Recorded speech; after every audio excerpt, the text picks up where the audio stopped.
This is Joe Lynch for Tech Digest at Mobile World Congress 2011. We're at the Acer booth and you are looking at the Iconia Tab A500. It's an Android tablet which, when it gets to stores, will be running Honeycomb version of their OS. So in terms of specs, you've got a 10-inch capacitive multi-touch screen running at WXGA resolution.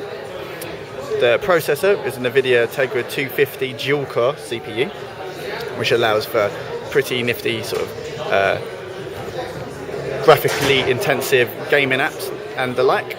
So let's see if we can find one of those.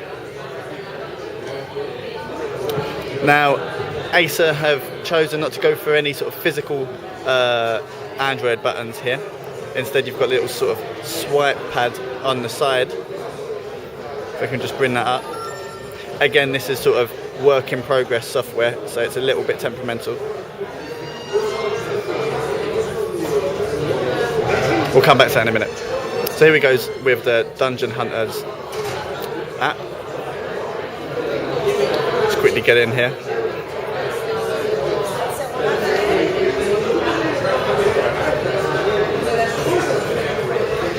As you can see, it's a very sharp display. We'll have our little barbarian guy running around in a second.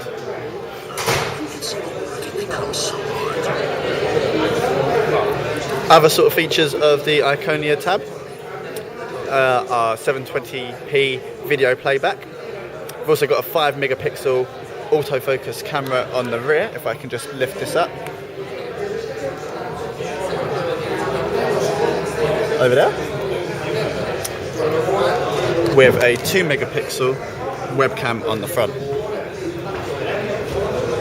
You've got full flash support here as well as HDMI output for watching back your apps and other things on the big screen.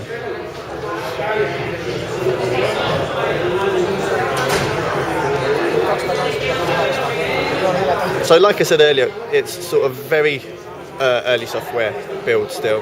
They're still sort of playing around with it. We've had lots of sort of issues with trying to get up. See, there you go. The little sort of swipe in Android home and back and settings buttons. And so hopefully that's something that will get fixed by the time it hits stores. Connectivity comes with sort of Wi-Fi.